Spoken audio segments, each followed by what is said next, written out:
Sizdən xahiş edirik ki, xəbərə keçmədən öncə videonu bəyənin və rəy bölməsində fikirlərinizi bildirin. Dünyada və ölkədə baş vermiş ən son xəbərləri bizdən izləyin.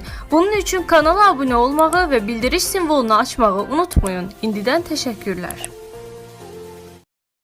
Mayın 14-də Bakı və Sumqayıt şəhərləri, eləcə də Abşeron rayonu üzrə bu ayın pensiyalarının ödənilməsi nəzərdə tutulub. Oxu Az xəbər verir ki, bu barədə Dövlət Sosial Müdafiə Fondu məlumat yayıb. Qeyd edilib ki, güzəştli şərtlərlə pensiya hüququna malik şəxslərin pensiyaları bu ayda qrafik üzrə ödəniləcək.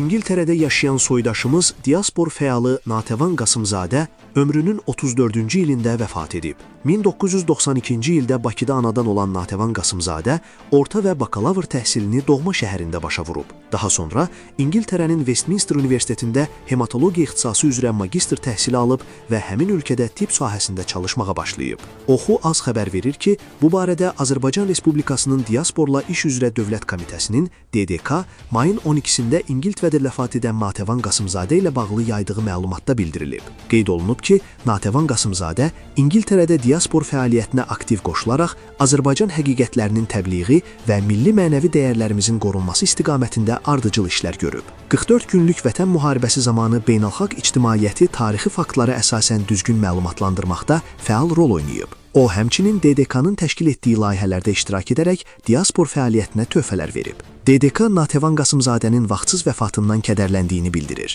Mərhumun ailəsinə, yaxınlarına və diaspor ictimaiyyətinə dərin hüzünlə başsağlığı verir.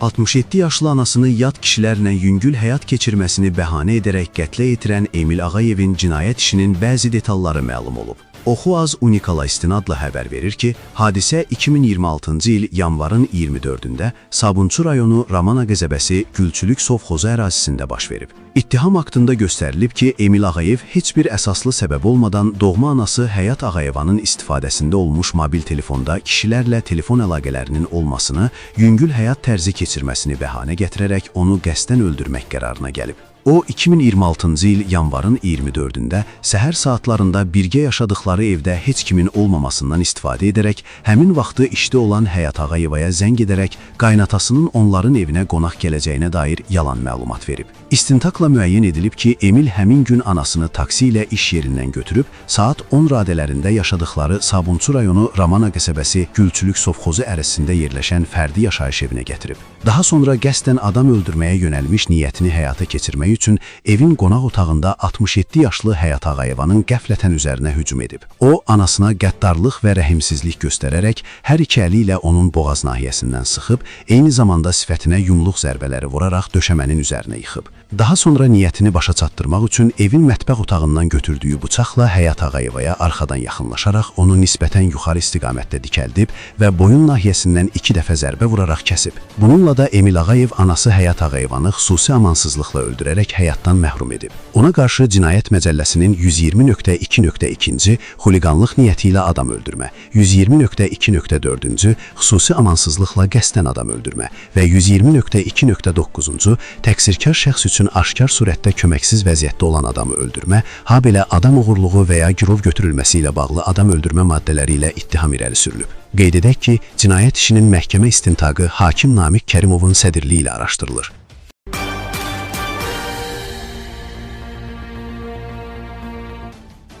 Nazirlər Kabineti ölçmələrin vəhdətinin təmin edilməsinin dövlət tənzimlənməsinə aid olan ölçmə metodlarının attestasiyası və tətbiqi qaydasında dəyişiklik edib. Oxu Az xəbər verir ki, bununla bağlı Baş nazir Əli Əsədov yeni qərar imzalayıb. Qərara əsasən ölçmələrin vəhdətinin təmin edilməsinin dövlət tənzimlənməsinə aid olan ölçmə metodlarının attestasiyası haqqında şəhadətnamənin yaradılması, qeydiyyatı, qüvvəsinin dayandırılması, bərpası və ləğv edilməsi, yenidən rəsmiləşdirilməsi Agentliyin keyfiyyət informasiya sistemi vasitəsilə həyata keçiriləcək.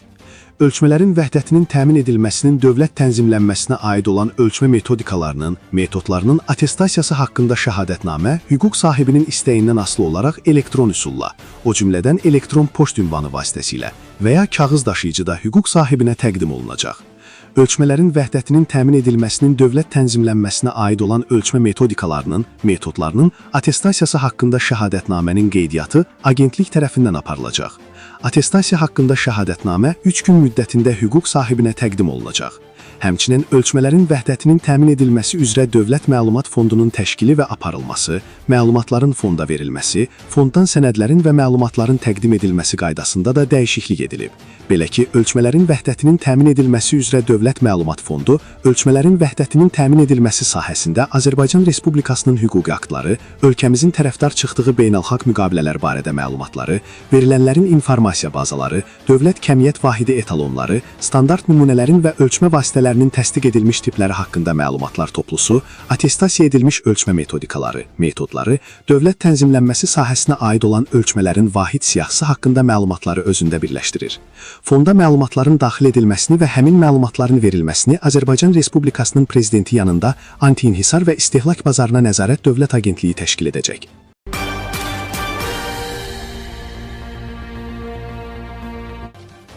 Elm və Təhsil Naziri Emin Əmrullayev ali və orta ixtisas təhsili müəssisələrində 2025-2026-cı tədris ilinin yaz semestrinin imtahan sessiyasının təşkili və keçirilməsi barədə əmr imzalayıb. Bu barədə Nocoment Azza Nazirlikdən məlumat verilib. Əmrdə qeyd edilib ki, ali və orta ixtisas təhsili müəssisələrində əyani təhsil alma forması üzrə 2025-2026-cı tədris ilinin yaz semestrinin imtahan sessiyası 1 iyun tarixində başlamaqla 5 həftə müddətində keçiriləcək. Ali və orta ixtisas təhsili müəssisələrində qiyabi təhsil alma forması üzrə imtahan sessiyalarının keçirilmə vaxtı ali və orta ixtisas təhsili müəssisələri tərəfindən müəyyən ediləcək və 1 həftə müddətində keçiriləcək. Ali və orta ixtisas təhsili müəssisələrinin rəhbərləri imtahan sessiyasının qüvvədə olan normativ sənədlər əsasında təşkil olunmasını, rəhbərlik etdikləri təhsil müəssisələrində imtahan qərargahı yaratsınlar və qərargaha daxil olan hər bir şikayətin operativ şəkildə araşdırılmasını təmin etməli, imtahanların təşkilində və gedişatında nöqsanlara, neqativ hallara yol vermiş şəxslər barədə mövcud qanunvericiliyə uyğun tədbirlər görməli, imtahan sessiyasının təşkili, keçirilməsi və nəticələri barədə sessiya bitdikdən sonra 10 gün müddətində elm və ali təhsil üzrə Dövlət Agentliyinə yekun hesabat təqdim etməlidirlər. Elm və ali təhsil üzrə Dövlət Agentliyi imtahan sessiyasına hazırlıq dövründə və sessiya müddətində təhsil müəssisələrində baş vermiş neqativ hallarla bağlı daxil olan məlumatları operativ araşdıraraq onların yerində həll edilməsini, bu hallara yol vermiş şəxsləri müəyyənləşdirərək onlar barəsində tədbirlərin görülməsini təmin etsin və nəticə barədə Nazirliyi məlumatlandırmalı. İmtahan sessiyasının gedişatı barədə kütləvi informasiya vasitələrinə müntəzəm olaraq məlumatın verilməsini təmin etməli. Ali və orta ixtisas təhsili müəssisələrində imtahan sessiyasının təşkili, keçirilməsi və nəticələri barədə müvafiq arayışı Nazirliyə müzakirə üçün təqdim etməlidir.